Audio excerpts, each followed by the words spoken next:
Good evening. Welcome to Reloading Podcast. We're Radio Network. See, it really doesn't matter how I say that because it comes across all gobbledygook anyway for most people watching videos. Anyway. But for those of you who are joining in late, we'll do it again. Good evening. Welcome to the Reloading Podcast here on the Firearms Radio Network. I'd like to take time to thank Sean and the gang over at Firearms Radio Network, and Jake and Ryan over at Patriot Patch Company. New patch of the month. Here's what the sticker looks like. Because the patch is actually on my hat. That's right. Back-to-back World War champs.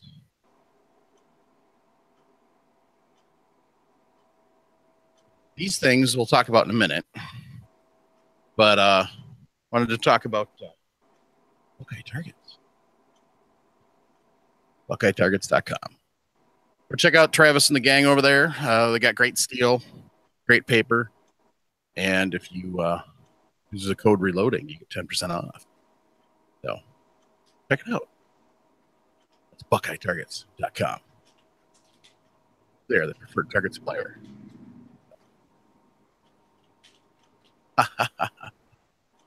Anyway, so Tuesday after NRA. That's why that's. I got to meet a few listeners while I was down there, so it was cool. And made one listener pretty darn happy. Why, you ask? Because somebody won.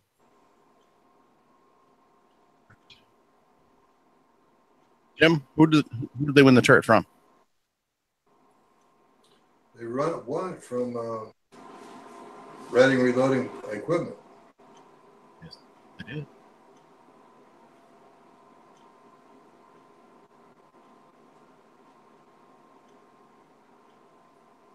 Yeah. That dude, Robin Sharp, was just kind, very kind generosity. Yeah. And that was Ronnie Sims that won that. Yes, sir.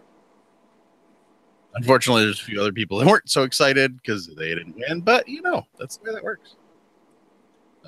I agree.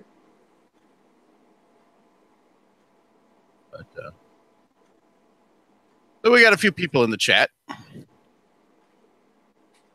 We got Mark Kodra. We got Bill from Matter of Facts podcast. We got Aaron. We got Jared. This guy named Jim Fleming's in the chat. What the heck's he doing? Oh, that Jason Turmo guy's in there too. So. And then we've got Deer Elk 4x4 that joined us. Aaron Baldwin, 1982 as well. Yep, I said Aaron.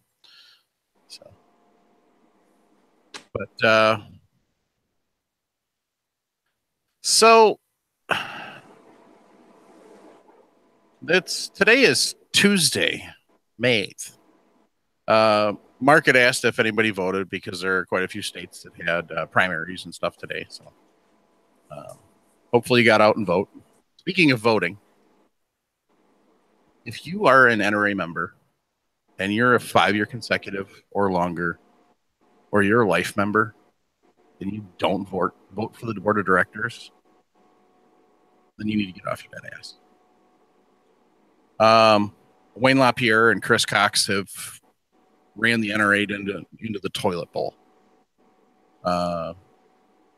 We have to deal with stupid shit constantly from them, including them trying to give away our rights to supposedly get other ones.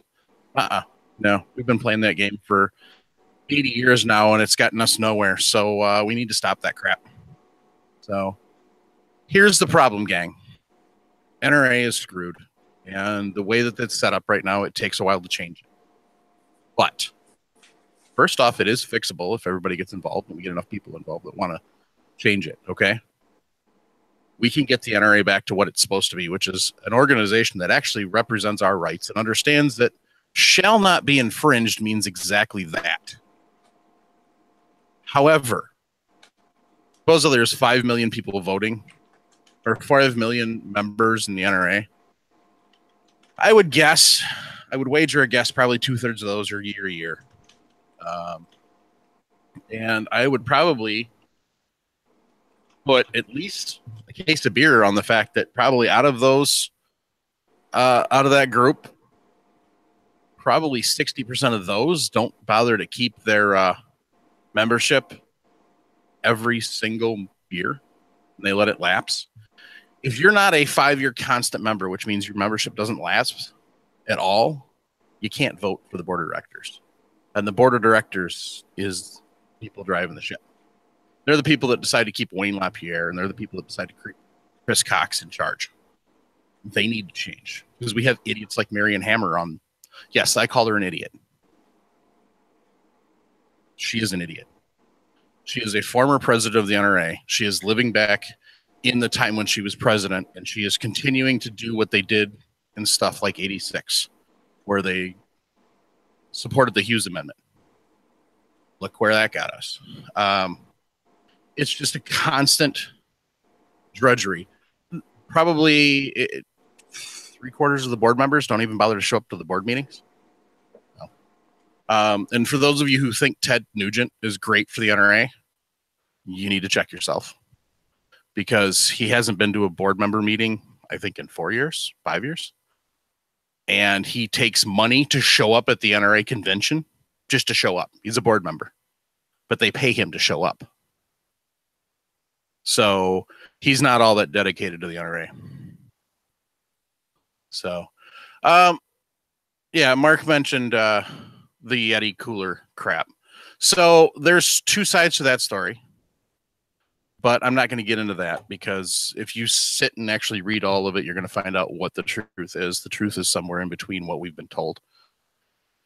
But the other thing that irritates me today, because of the board and because of the lack of quality candidates on the board, Pete Brownell stepped down as NRA president. Pete is, of the Brownells family, of the Brownells, supplier, Brownells Incorporated, out of Iowa. He stepped down as president of the board after 1 year. Usually president's a 2-year term. We'll probably never find out exactly why he stepped down, but he did. I don't think that's a good thing. Especially with who got chosen. Ollie North, for whatever you want to say,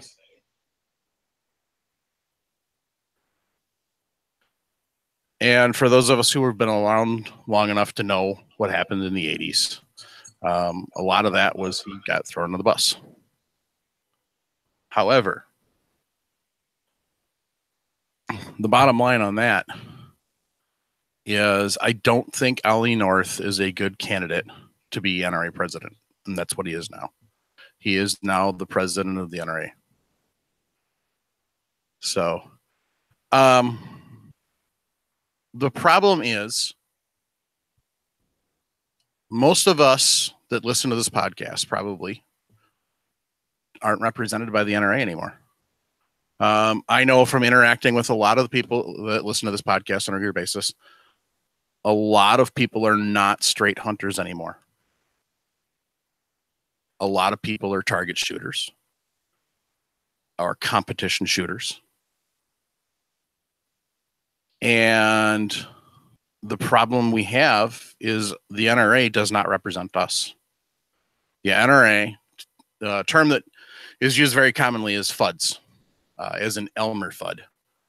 The NRA supports who they say their base is, and they say their base is rich old white people, deer hunters, elk hunters, and that's all they ever cater to, because nobody ever forces them to change. So to give you an idea, just had a board election.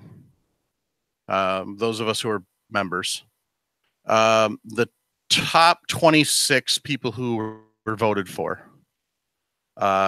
So we've got Ronnie Barrett. Yes, that Barrett with 93,400 votes, and all the way down to 26th was 70,935. And then we go all the way down to 35th place, and there's 45,572 votes. Now, here's the problem with voting. You can vote for as many people as you want. So theoretically, we could have had 95,000 people that voted in the election completely. There could be a total of 95,000 or 93,400 people that voted, and that's it. Because you're not, it's a good thing and it's a bad thing. And if nobody's ever explained it to you, the more people you vote for, the more watered down your vote gets. So you got to be very careful on who you vote for if you want change. I've seen a lot of people bashing the NRA. And, you know, I get their point. But I'm the NRA. Jim's the NRA. Jason's the NRA. You know, every single person is the NRA. And if we don't start making our voices heard, then it's going to continue down the path where it's going. And we're going to wind up with an even worse situation than Australia or Great Britain or Canada. Because we had the full rights and we gave it away because we refused to do anything about it. So, here's the problem. The NRA isn't going to change overnight. Anybody who expects it to change overnight is being ludicrous. There's 25 seats that come up for election every year. And with the current population, and as you can see the vote totals, there's not really a serious push for anybody on the board to change. There's a lot of people. Adam Kraut's run for the board the last couple of years. I know Adam. Outside of him running for the board, he's a shooter. He's a reloader. He's also a firearms law attorney, and a very good one. So, Adam Kraut did not make it. And then in the every year at the NRA annual meetings, they have a 1-year term that is up for election. Adam ran for that also and did not get elected for that. He lost to another person. I don't know who they are. I don't know anything about them, so I can't say anything good or bad about them.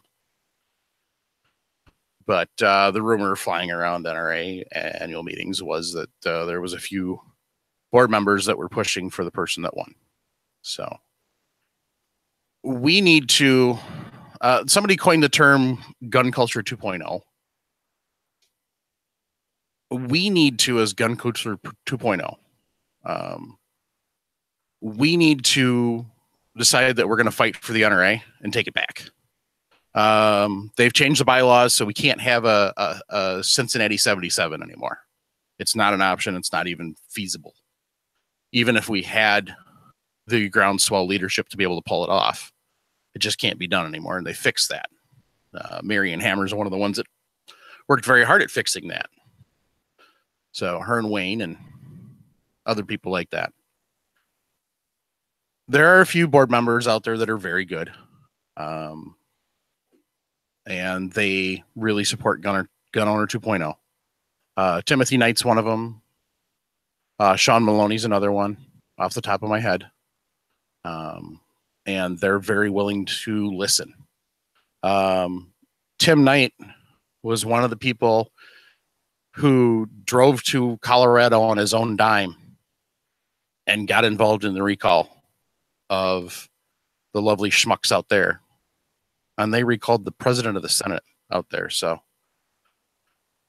now I'm not saying that the NRA is the only option, because the guys in the chat are talking about a few different groups. If it wasn't for the Second Amendment Foundation, We don't get Heller. We don't get McDonald. The NRA didn't do squat. So with either of those, the Second Amendment Foundation is fighting for California tooth nail, along with the local California groups. Jason, you'll have to remind me who that is.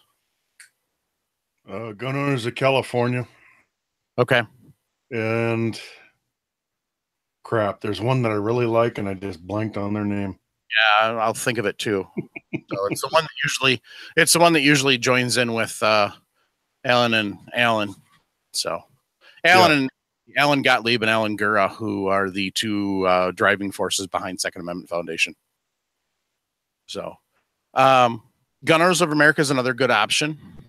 The thing is, guys, is we can support all the other ones as much as we want. Unfortunately, the NRA is the big gorilla in the room. That is the 800-pound gorilla. And right now, they're busy pissing away our rights because they're trying to line their own pockets. That would be leadership. If you look at what happened when they got rid of Second Call Defense as their carry insurance and went to whatever that crap is now, Carry Guard. There's a few people in Virginia that made some money off that. The NRA as a group is a nonprofit organization. What some of the money goes to and who gets the money out of it is a different story. But at the end of the day, they're a nonprofit. So the money has to go somewhere. Unfortunately, instead of going where it needs to go, some of it's going into people's pockets. And that's what we need to fix. Jason just remembered it's CalGuns. So every state has a local organization. Get involved if you can.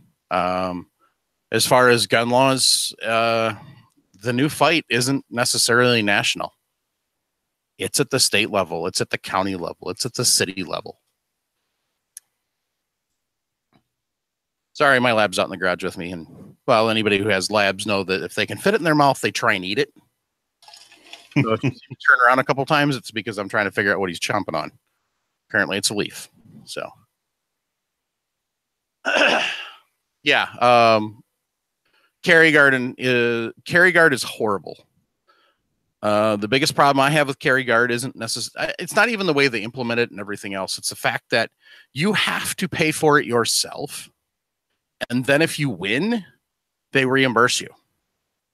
Because a lot of people know that there's a federal law that prohibits people who are charged in criminal proceedings from benefiting from insurance payouts in any way, shape, or form.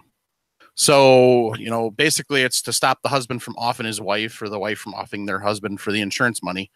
And if they're even charged, that payout can't happen. So that's the main difference. USCCA used to be that way. Armed Citizens Legal Defense Fund. I don't know if they were that way and changed, but I don't know enough about USCCA, but I believe USACA has come around to the way that Second Call Defense is. And what that is especially Second Call Defense, and I say this because I personally have them, day one, $1. From the moment you have a self-defense shooting, you call them and they're there. Financially, everything. They have attorneys.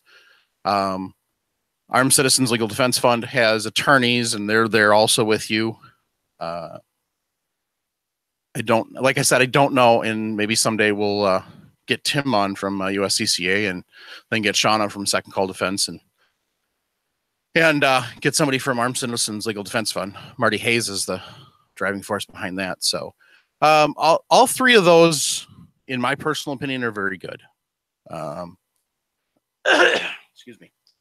But the thing you're looking for when you're looking for insurance is you're not looking for something that's going to pay you out after the fact.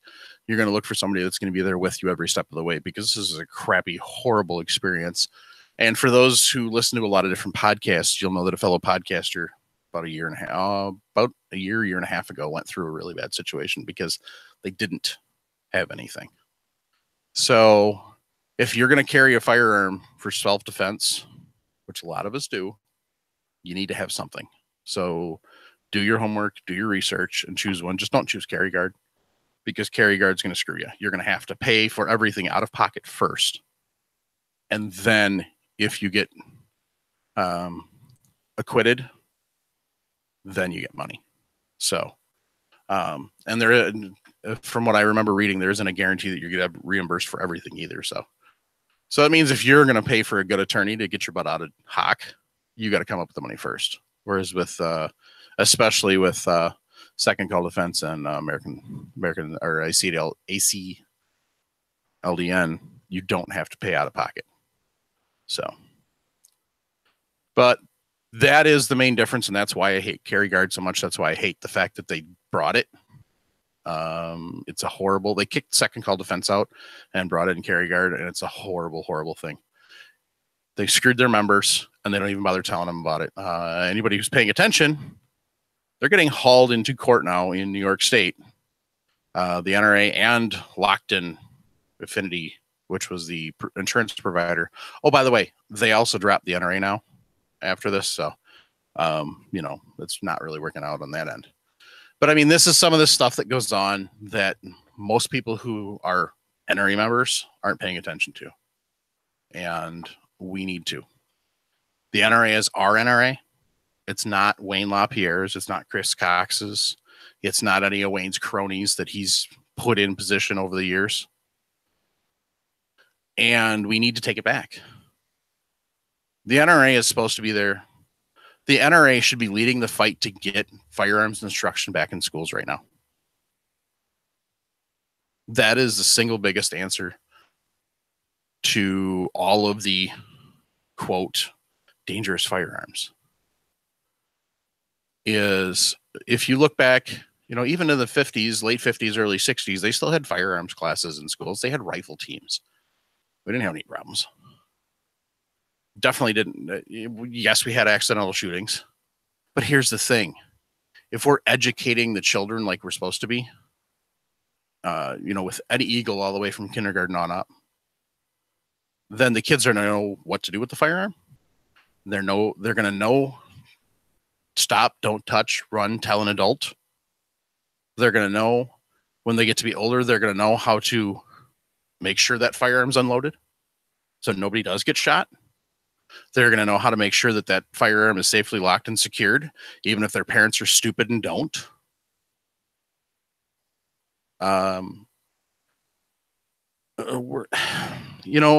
People say it, and you can't overstate it. We are fighting for the Second Amendment. We are fighting for our rights right now, and it's a huge fight, and we need all the help we can get. And we need to get people involved at a younger age. That's where firearm safety training comes in the schools. A lot of your school districts will let you do it as an after-school activity if you want to do it that way, and that's a start. But we need to get it into the schools, so it's actually part of the the daily curriculum, that type of thing, like it used to be. So people aren't afraid of an inanimate object. I mean, seriously. There's, after the boating accident, I think there's like 2 back behind me, but, they haven't killed anybody. They're just sitting there. So, we need to get involved, gang.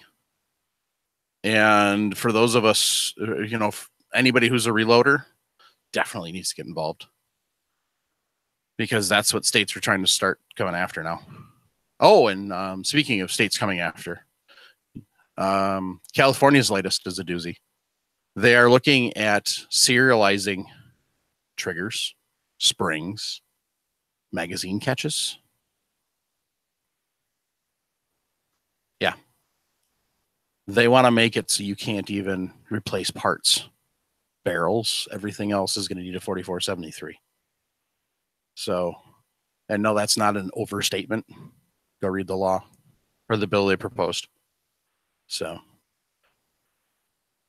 we need to start. There's a lot of people that have been out there fighting already, but we need to get serious about it. All right. So enough of that. If you have questions, you want to bitch at me, whatever, send me an email, reloadingpodcast@gmail.com. you know, I try not to get political, and it's not going to happen often, but especially coming back from NRA and seeing the people that were there, and then seeing all the stuff that happens, and then coming back and all the crap that's going on right now.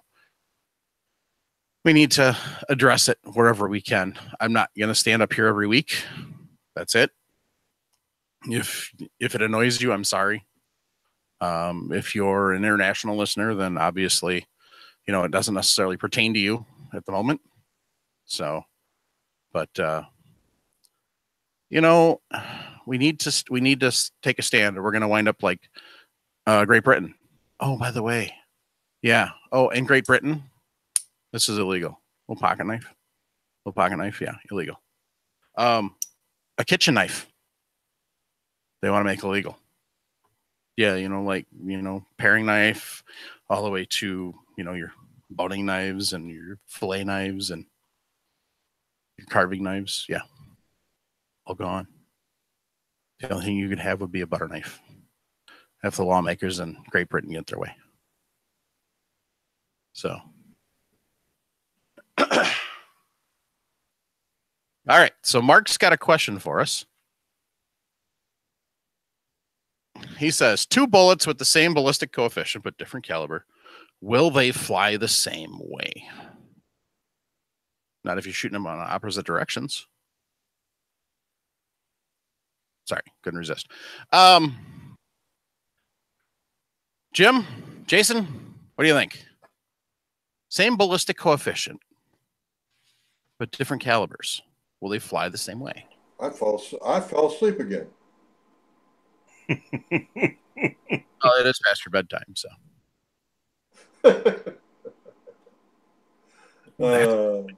You didn't know what to say about that. That was tasty. No, I heard it all. Anyway, as far as Mark's question goes, I would say probably not. Number one, you got to make sure both bullets would be flying in the same direction, obviously. Yes, I'm being a smart ass. Number two, you got to make sure both bullets are flying at the same velocity. That's the key. But because of the difference in the cross section, I would say no, probably not. So if I've got a 22 long rifle and just for fun, we'll do a 243. And they have the same ballistic coefficient. Are they going to wind up in the same spot? Yeah. Because there's not even an ounce of powder behind the 22 long rifle versus, you know, the powder you got behind the 243. So,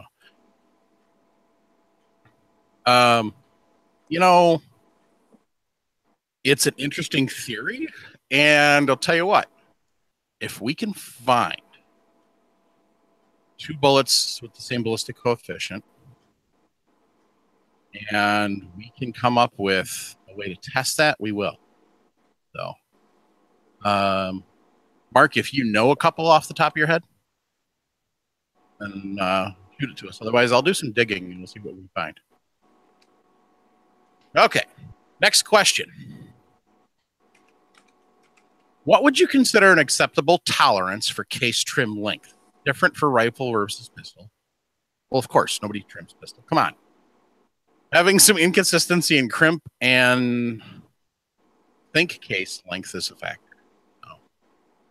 Yeah, case length definitely can be a factor because depending on how that works, you know, you can have all sorts of information.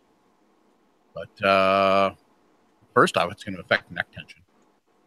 You don't have the same case length, then the point where your tension is on the bullet is going to change because the bullet's not necessarily going to be the exact same spot every single time.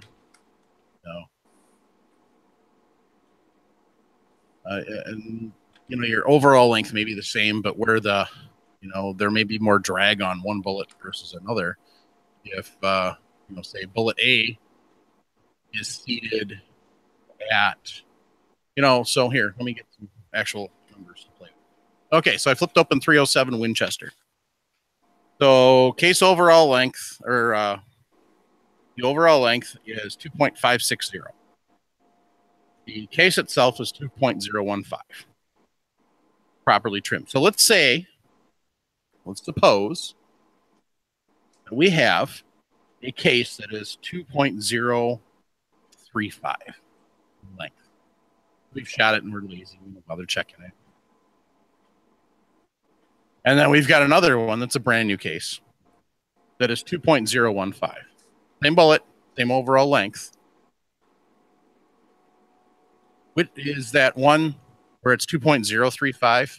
Is that going to have a lot more friction, a lot more resistance as we're trying to get that bullet moving?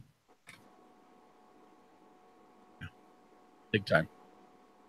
And if you're shooting at 100 yards, you may not notice a difference. But if you're shooting F-class, you're going to shoot long range, you're going to notice.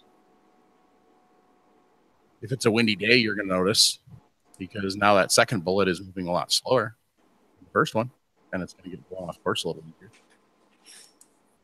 So brass length does make a difference. Everything else being equal, yes, it does make a difference. And the joke about trimming pistol, there are people that do serious amounts of prep to their pistol brass because they're bullseye shooters, or they're bench rush shooters, or they just care and feel like doing it.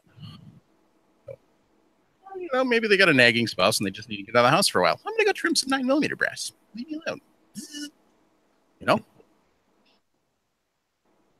Anything's possible. So, not that you shouldn't trim pistol brass. It's just I don't. Jim doesn't. Jason doesn't. Because usually by the time it lengthens, something else is already bad in it anyway. So, but yeah. So definitely different length, especially in your rifle brass, it's going to make a difference. Pistol, I don't know if it's going to make enough of a difference unless, like I said, you're shooting bullseye or you're shooting competition where it makes a difference. And yes, all right, Phil.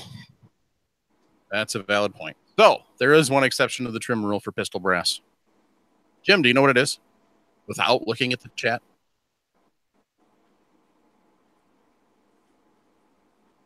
I'm sorry, Mike. You broke up. Aha.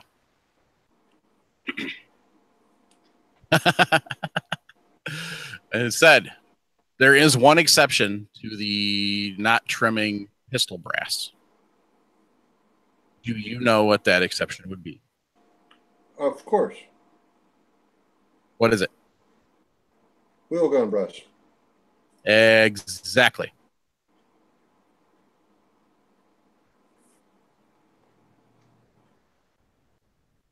So the way the different cartridges measure headspace makes a difference. With most of your pistol brass, it's never going to get long enough. Wheel gun, revolver brass, the way it does make a huge difference. And that can make a huge difference if you're not trimming that stuff. So that's kind of the one exception to the rule. So let's see here. So I went to the NRA annual meetings, and obviously, as some people know, I met up with Robin finally. I also met with Gary from Dillon, and I met with a couple of guys from RCBS, and I got to meet Steve Hornaday. And I went and said hi to Chris Hodgson, and he says he'd love to come on again sometime. I'm working on getting a couple people from Hornaday. Obviously, Steve's not going to be that person, but we're working on somebody else for that. Working on getting some people on from RCBS. Gary would love to come on again sometime from Dillon. So it was a very, very productive. So it was a blast. Brian Nixon and I had a blast. We spent a bit of time. We kind of had fun playing tag for a while, trying to meet up with each other, but eventually we wound up doing it. So, and I got some goodies from him and some new stuff from him.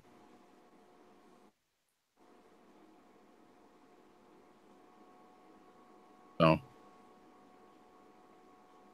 but it was overall it was a really good show. So, So I got some cool stuff here. Brian sent us two, or he sent us a 22 long rifle reloading kit to give away. So that's going to get given away eventually. He gave me 22 mag kit to play with, which I haven't yet. So, and then I'll share that with the other guys. Because I do have a couple of 22 mags. So, he gave me four. He gave me all four of the Berdan primer kits. So we've got the different dyes that they work with. So I wanted to show. So this is the RCBS setup, and this is for, like, say, anything that's Berdan primed. For those of you who don't know, there's a couple of different options. There was a couple of options with primers. Primers are what they use to actually ignite the powder. And there is Boxer primed and Berdan. Boxer primed is the common. That is the one that you see most often in firearms. And it's the one that has just a single hole. And of course, when I want a piece of brass that doesn't have a primer in it, I can't find one. But what it does is it's just a single hole you can take and you can push it out easily. Now, Berdan primed is a case of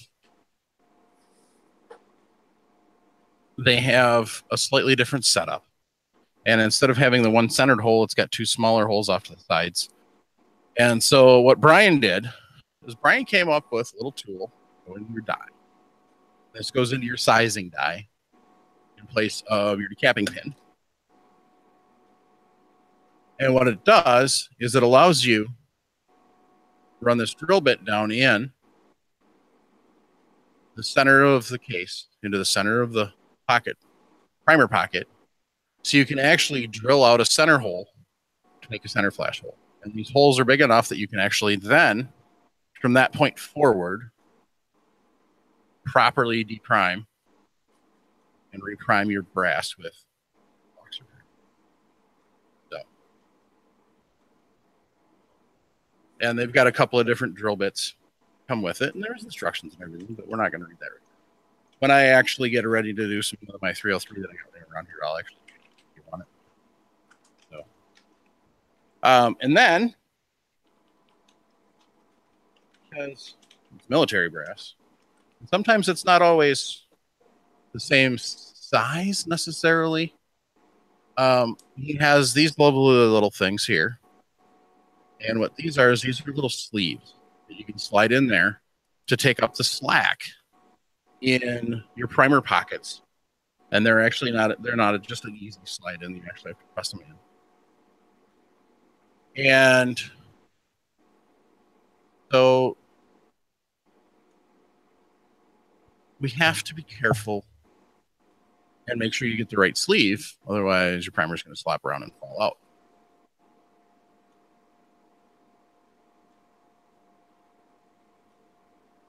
And then, of course, he gave me the Primol compound. So you can. This is the 4-step primer, so you can make your own priming compound to load for the 22s. Or if you're feeling a little adventurous, you can actually use it to. You can actually use it to reload your original primers. Yes, you can pop the little anvil out, and then you can clean all the powder out, and then you can put the new priming compound and put the anvil back in and redo your primers. Not really easy, so, but it is. It's a process. And then I got, for my own personal, got a snag mag. What this is this is a little nice mag holder that actually clips into your pocket for holding your spare magazines. Great little invention. Let's see, what else did I get? Met up with Hank and Lola Strange. So we say hi. For those of you who don't listen to their podcast, it's something you should definitely check out. And the usual assortment of vendors and stuff like that.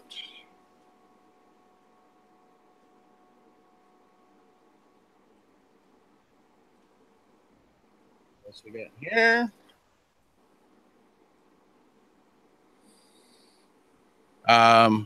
One of the prototypes for the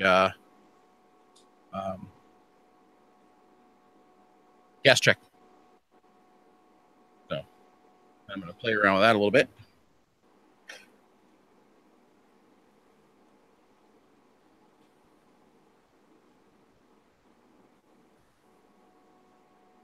The more of the different Berdan sleeves. He's got 4 different sizes and all stuff.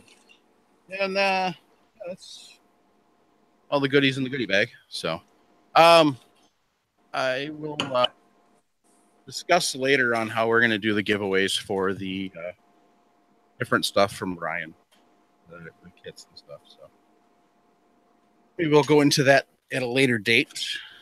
And the 22 mag loader also will get given away after I get a chance to play it. So. Anyway, so that's kind of that and that.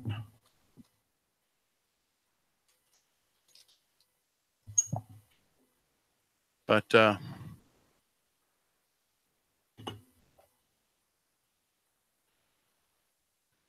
so next up, we're going to start talking about shot shell reloading.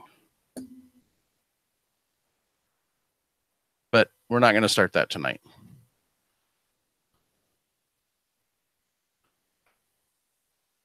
So one of the things that I saw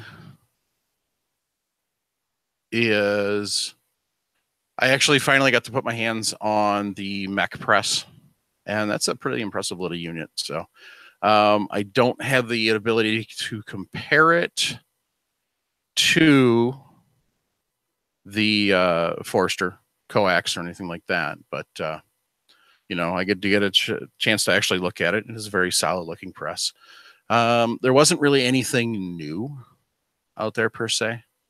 So as far as the reloading companies go, other than Lyman was showing off their new presses. So Lyman came out with a new, redesigned all their main presses. And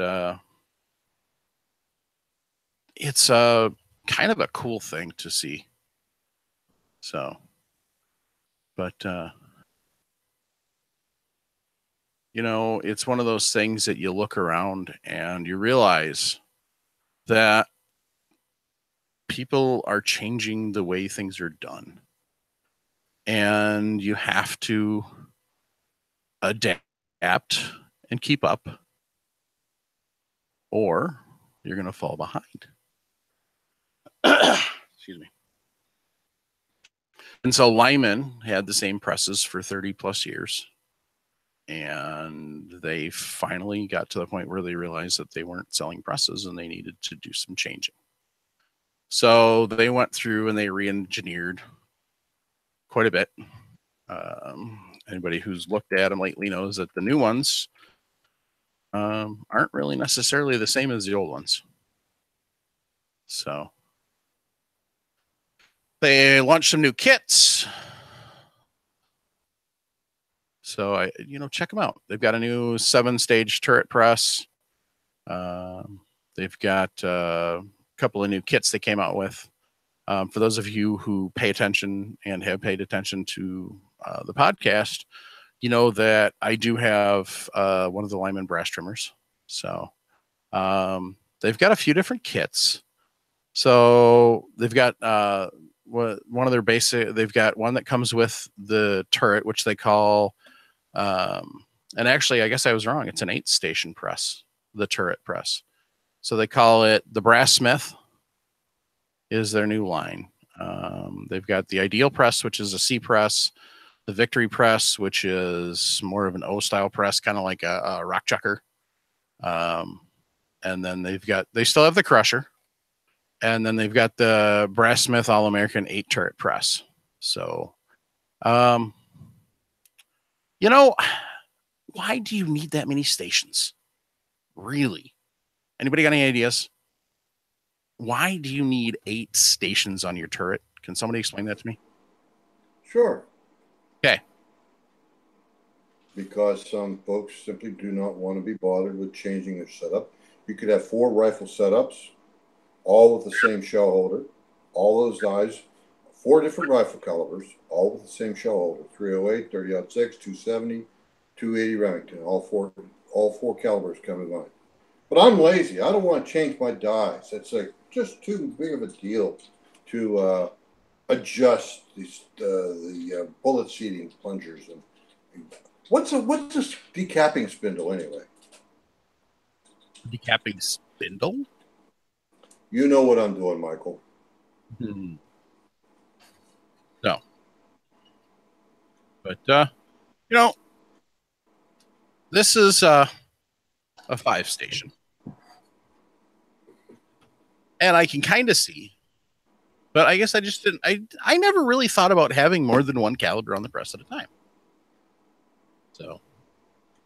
And I don't have to need 8 stations, Mike, but if I want it and it's available, I should be able to have it. There is your correct answer right there. Up yours. That is the correct answer. Nobody needs an AR-15, but because I want one, I should be able to have one. Exactly. See? Same thing with reloading. Nobody needs an 8-station turret press. By God, I want one. I'm gonna get it. But I mean, it's that simple. Yeah, and you know, I didn't really understand the purpose for it, but that makes sense. Because if you think about it, there are a few calibers out there that do share the same shell holder. So, or even if, seriously, this is how easy it is to change out a shell holder. So, we're going to walk over here. And hang on a second, I get rid of my screen. Okay. So, right here is my shell holder. Watch this. Oh my goodness, the shell holder's gone. Oh, I just changed the shell holder. I bet your fingers are exhausted. I'm completely exhausted. I'm going to have to take a nap now. Ta-da! Change the shell holder out. Boom, now I can load a new caliber. So. That said, was the fact that folks are lazy. Yeah. But is it really lazy? Or are they being green? Are they conserving energy? No, neither. They're actually insecure enough that they don't understand what it takes to change a die setup. Maybe, but there is a convenience factor to it, honestly. Yep.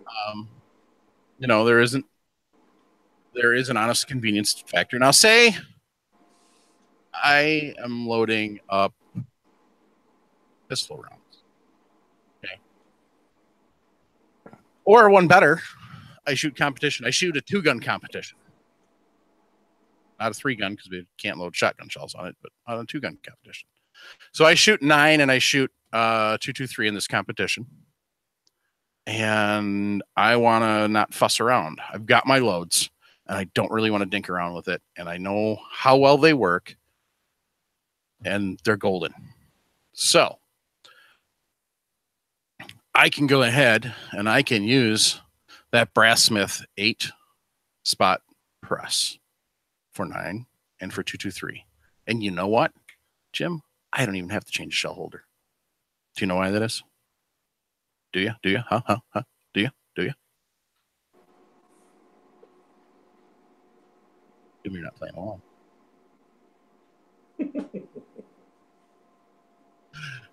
Well, like 45 ACP and 308, they both take the same shell holder. Exactly.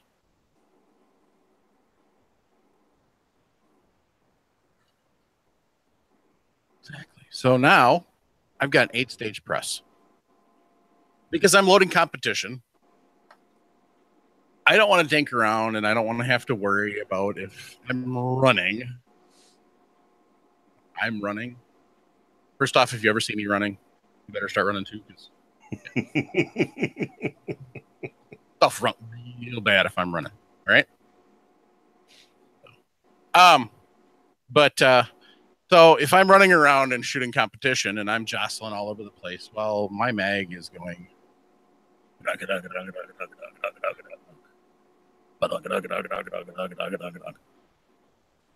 And there's a good chance, even if I'm a decent, better than decent reloader, that I could put them under enough stress so the bullet moves or comes up completely. Because Jason, you're shooting an AR style rifle. You don't have your neck tension proper. What happens? Well, you can launch the bullet right out of the case. You can launch the bullet back into the case. Exactly. Bad things can happen. So if I'm in a competition and I slam home a 30-round mag for my next stage, and I knock that bullet loose on the second cartridge, not the one I just drove home, but the second one that's now sitting there, what's going to happen? So you drove it home. You actually you're going to have a kaboom because you just decrease the size of your boiler room. Right. In my case, I actually launched it right out of the case, and I had spilt powder inside my chamber. And your round wouldn't chamber. Your next round could not chamber. Exactly. So is that going to stop your run? Yes, sir. So would that be a good reason to crimp? It would be. Okay.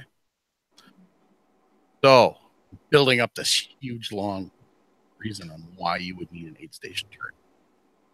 So I've got 3 dies. I've got my full-length seating die. And then I have, whoops, wrong figure. Bad mic. I have my flaring and powder charging die.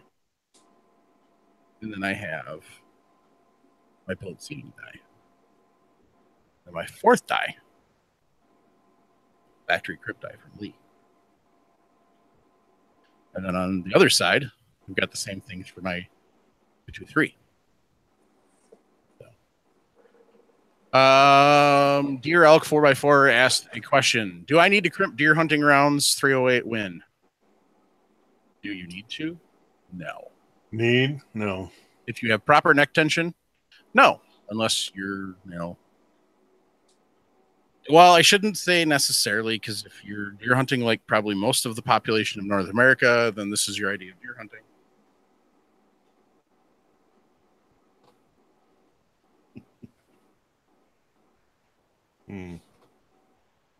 Now, if you're one of the few hunters that actually still stalks their prey, then you might want to think about it, depending on how much jostling you do. But no, you don't need to. It would not be like the case of the competition shooter, where it's definitely more towards the... Anyway, so that would be a benefit. As far as not wanting to change dies, so this is a Lee. I have a couple of Dillon 550 heads around here somewhere. My Hornady lock and load has little twist out things that you can twist the die out and it stays locked to where it's supposed to be. So obviously somebody along the line has figured out that reloaders don't like resetting their dies, Jim. And there's a crap ton of people making a crap ton of money off that idea. They've never made one damn penny off of me. You only have one Dillon 550 tool head?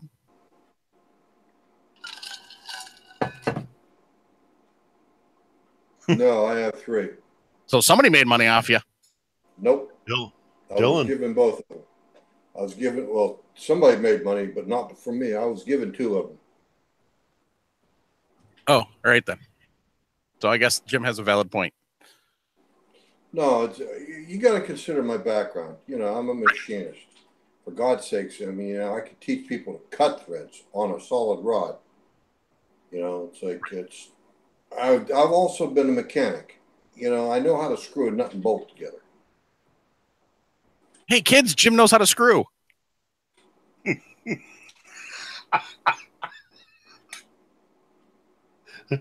How old are you again? 4. Oh, Are you sure you're quite that mature? Nope. I don't think so. I think he's 2. And I know I which agree 2. with you. I too. Yeah, 1 and 1, 1 on 1, make 2. Wrong Yep. thing. I couldn't resist. You left it out there. You said it, and then you just left it. No, I said I know how to screw a nut and bolt together, Yep. and I can leave anything open or whatever. Okay.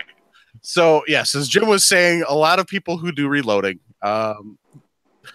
definitely don't spend a lot of extra money because they figure out how to modify stuff to make stuff for themselves. To especially, you'll find out a lot of people in this hobby are like Jim, where they're machinists or they're mechanics or they're engineers, because it is a hobby that draws you in to that type, because there is a certain type of personality that loves to do that. There's personality traits that love to do that. And reloading is one of those hobbies that really draws people in. And then they draw in people like me that are cheap, and that's why we're reloading. So, you know, that's the cool thing about reloading is everybody comes for a different reason, but we're all here for the same fun. There is something awesome, relaxing, and zen-like about this. Just pull it up. That motion right there. Now, obviously, I don't have dies or anything on there, but that motion, there's just something almost healing, honestly, about it. You can be having the worst day in the world. You go out to your loading bench, you grab your components, and you start loading away, and everything else just disappears. It's a beautiful thing. It really is. Don't you agree, guys? A man in his press, yes. The only thing I would suggest in that when you're having that crappy day is don't charge your cases and seat primers and charge cases and seat bullets. Don't do it. Wait till you have a better day. Right. Go resize brass or something. Yeah, that'd be a good brass prep day. And the reason Jim says that is if you're cranky and you're irritated and you're annoyed, there's a good chance that you're not going to be as attentive. And as we have preached before, we will preach again. This can be hobby. We're being stupid. Who play stupid games win stupid prizes. Don't win stupid prizes. Whatever you do not fill a 30-06 case with bullseye. You will not even know what the results are. If they're lucky, they might when they wake up and somebody tells them about it in the hospital a week later. They won't have eyes to see. They won't have ears to hear. They won't have fingers to feel with. Very true. So, yeah, definitely. There are certain things, certain parts of this hobby that you want to wait to do. When you can provide the detailed attention it deserves. So. And actually, so one of the chats going on right now is Tony missed last week because he was loading last week. JH586SW said, Tony, take your phone to the reloading room. No. As much as I would love, unless you're trying to watch and learn, as much as I would love everybody to pay attention to this podcast when you're loading, I actually do not recommend it. I don't listen to podcasts. Music's one thing because music's usually mindless. And even if you're singing along, you're not really, it doesn't take a lot of thought process. It's not a distracting event. Podcasts is a distracting event because you're trying to pay attention to what's going on, whether you're trying to catch the joke or you're trying to listen to what they're trying to teach you, or you're just listening to the political commentary of the day. Your main focus is on that podcast, not on what you're doing. So as much, like I said, I'd love to have everybody listening to us while they're loading. That is a bad idea. So, least amount of distractions as possible while loading. So, That's my personal recommendation.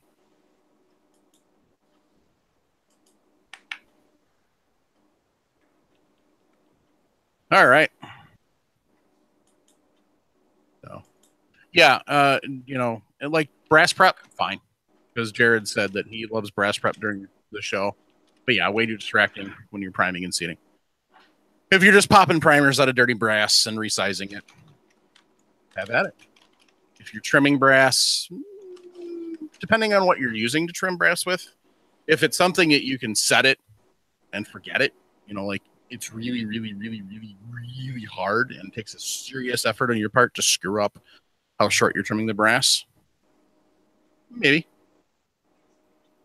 But if you're loading up a tumbler or you're, loading up your polisher or whatever to polish your brass, or you're loading up, to clean it, that's one thing.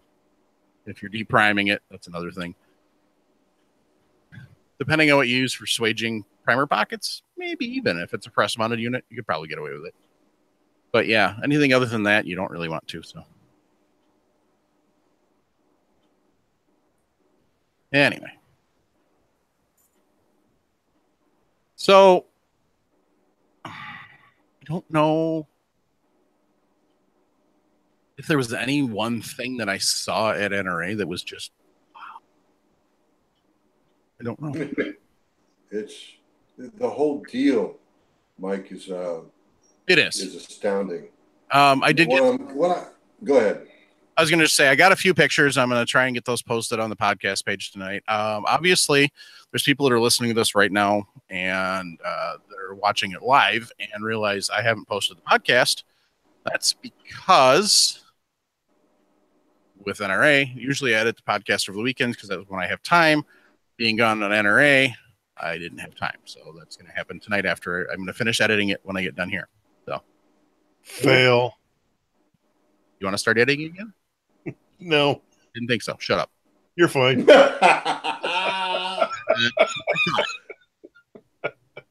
Good one. Well placed and well aimed. Right between Jason's eyes. Ding, ding, ding, ding. Fries are done.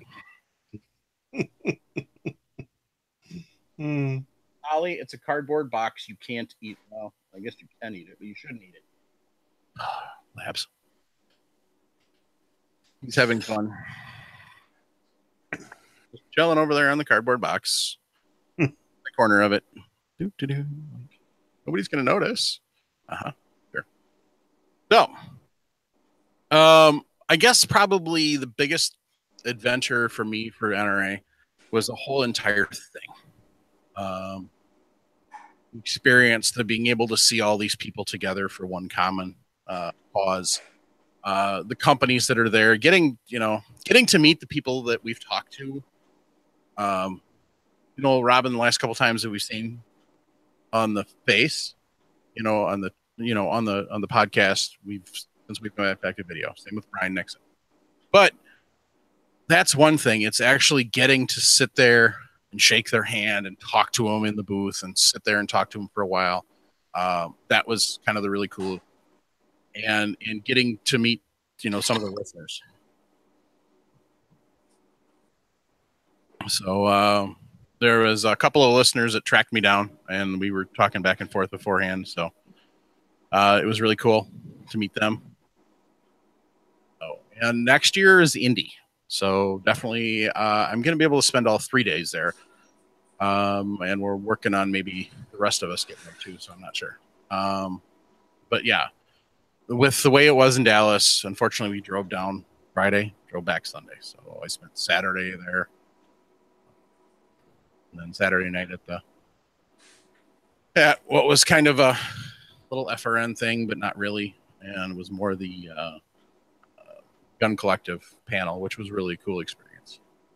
So getting to ask a lot of questions of some different podcasters and YouTubers, listening to other people ask the questions. We were just heckling. So, Sean Heron was up on the panel, so we absolutely had to heckle him. But, all in all, it was a great weekend. It was tiring as heck, I'll be honest, because we didn't get into Dallas until 3 a.m. on Saturday.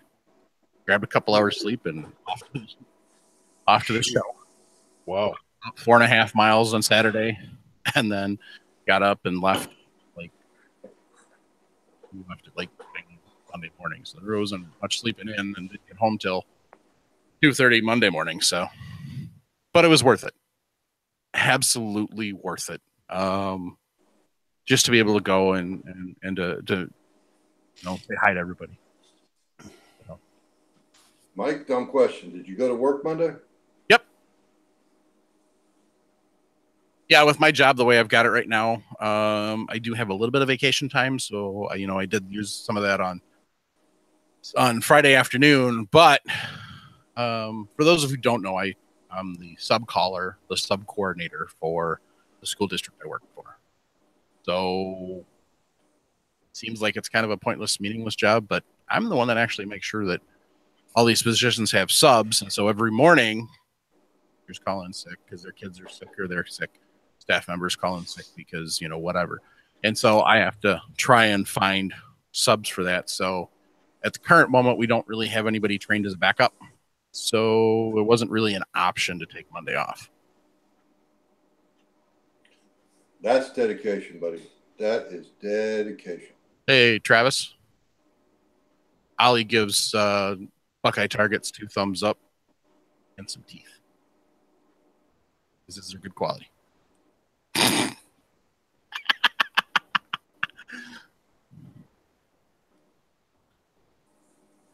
Anyway, so they're talking about picking up brass, and yes, that's right, closet gun nut. That's what kids are for. So broom and dustpan work. When I'm out shooting at a certain person's house that I can shoot at, I use a tarp. Sometimes you got to get a really big tarp. Otherwise, they make brass catchers you can put on your guns and stuff. Caldwell makes one you can hook onto a pick rail. I don't know how it would work for pistol, but it works pretty good for an AR. So. I've never found a brass catcher that works reliably without jamming the gun. I've not had a problem. Use the Caldwell one. I've got the one that Velcro's on. I've used it on my AR. I didn't have a jamming problem until it was full. That was 4 magazines. So theoretically, you should. 80 rounds.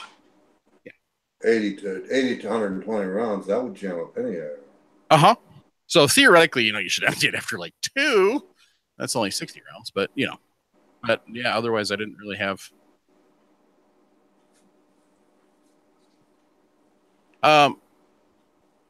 So Mark said before they were teens at work, not so much right now. It's simple. You want to shoot my firearms, we'll pick up the brass. That's how it works. So anyway, but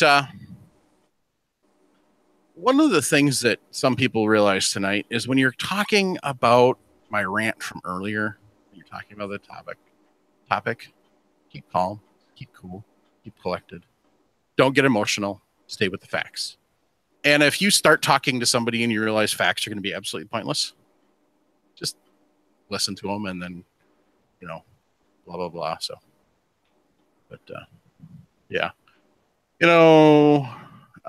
Aaron just said that he's got the same Caldwell catcher and it makes his AR jump.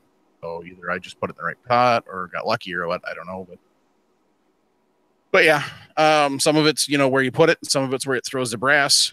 And by the way, this was the DPMS that I was using it on, not my current one. Because I've only got 20 rounds from my current one before I change the gas block. But I will test it and let you know. So, at any rate, so we had a blast at NRA. Got to say hi to people. Got to make Ronnie real happy. Got to make a lot of other people really sad. Sorry. But it was really fun. If you are an NRA member and you get it, you should try and go. Do I think you should go trucking across the country in a car and do it? Not necessarily. But you should try and go at least once. Just for the adventure of it, I guess. The experience. It's definitely worth it. And take the kids. So. They've got an air rifle range that they set up at every single one. Yep. So kids have something to do, and even the adults can shoot at it. There's always something going on. There's all the vendors. You can see the stuff that they've got.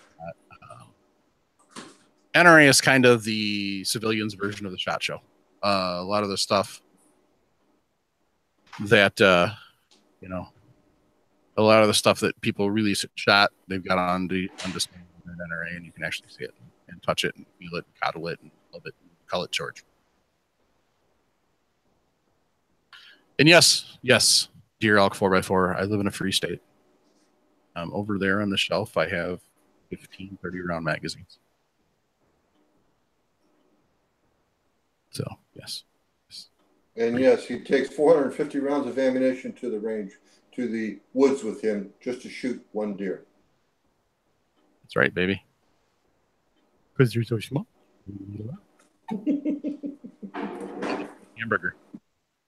The problem is getting the deer to stand still while you change mags. Catch. Exactly. Anyway.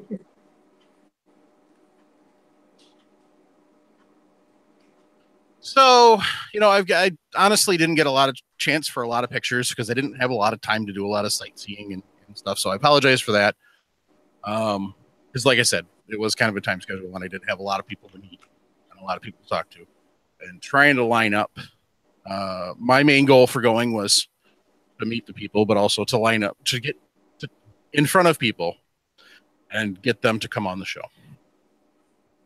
Some people we've had luck with in the past, and they're definitely going to come back on. Gary from Dillon said he'd love to come back on sometime.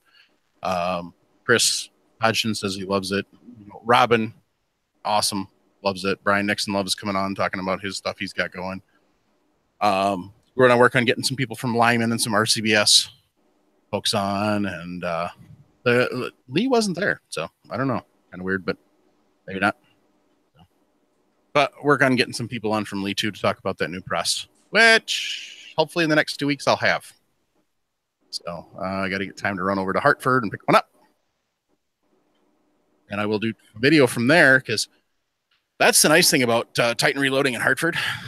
Not only do they carry Lee, because they're like 5 minutes from the Lee factory, but they also carry some green brand that we all know and love and some blue brand that people really love. So, Reading and Dillon. So we'll do some Facebook Live stuff from there. So, but yeah. So that's about all I got, folks. It was fun chat tonight in the chat room. If you get a chance to watch the video, the nice thing is you can watch the whole chat. Very good conversation there tonight. I think you should check it out. So interesting conversation too. So, but yeah, Jim, Jason, anything you'd like to say? Yeah, we didn't do anything in Guns and Reloading this week. Oh yeah, we didn't talk about that. You failed again. Yeah, I know. I sold a gun. Did you? Yeah. What's that like? Kind of hurts. Not really, because it was an LCP that I upgraded to the LC9S. If it's an upgrade, then it's not really a bad thing. Right. So, but that's kind of the way it goes. I can't complain too much though, because I got yep. Oh, I got a barrel for my my officer size 1911 project. So that together. Good. No. Mm-hmm. How about you? I finally made my 6.5 test rounds. How'd that go? It went well. I did not shoot them. I was texting with a buddy of mine, and he couldn't get over to the range, so I just figured, I'll take the whole entire weekend off. It'll be relaxing, so that's what I did. Jim, how about you? Yesterday, I moved about 1,000 pounds of lead. Nice. So that means you're moving it into the shed then. That's exactly right. Awesome. I'm starting to make a little bit of room in my garage so I can remodel a little bit and build shelves and start getting my stuff unburied. Yep. So. Yeah, in addition to the NRA show, I did a little bit of organizing. I was going to try and go shooting beforehand, but that didn't happen. So hopefully tomorrow night or Thursday night, because I got. Well, I take that back. There was something else I did, Mike, if you don't mind. Yeah. I actually attended the Dixie Gun and Knife Show in Raleigh Sunday. Spent about 5-6 hours up there and got a bunch of business cards. Not a lot, because I'm pretty selective anymore as to what I get. I got to start cataloging, going through them. And one of the ones that kind of impressed me was an engraving company. They actually honeycombed the top of the slide on my G22 if I wanted it. Nice. Yeah, it's kind of interesting. Mm-hmm. Yeah, they do laser machining. Nice. Anyway, just thought I'd throw it out there. I'm not laughing at you. Closet Gun Nut said a friend's cousin got 7 deer one year with an M60. I'm guessing that was at a military range. Yeah. I think Palmer was talking. Things like that never happen on a military installation. Never. Palmer was talking about one night when he was on This Week in Guns about how when they were playing with the Mark 19 and a couple of deer walked out on the range. Yeah. For those of you who don't know, the Mark 19 is a 40 millimeter grenade launcher. Belt fed. Wow. Deer had a bad day. Instant hamburger. It's just a regular LCNS, not a pro. So. One of the things that Mr. Nixon's going to be getting into, and I'm excited about this, and I'm waiting for him to come out with him, but he said I could show it off, is a pick rail for Glock. So you drift out the rear sight, and then this goes in its place, and it's a pick rail. So we're putting an optic on instead of having it fixed. So yeah. Is it a rear sight or just an optic mount? It's an optic mount. So I have come to the official conclusion that it's a pain in the butt to try and get a co-witness. If you're putting an optic on a pistol, unless you're going to use it for concealed carry, just put the optic on the pistol and don't worry about it. If you're going to use it for concealed carry, then I understand the point for co-witnessing. But if you're using competition, guess what? Either you better keep that thing running or you better not be shooting competition. So. Aaron Baldwin said it saves on processing fees when you turn them in instant hamburger. Yes it does. All right, anything else we forgot, Jason? No, sir. All righty. So folks, want to thank everybody that swings by firearmsradio.tv, hits up the Brownells and the Amazon affiliate links. I want to say thank you to everyone who is a Patreon. We added a couple more, so look on the show notes to see who those are. Grateful for all of them. We got some more giveaways coming up soon for them. Just amazing.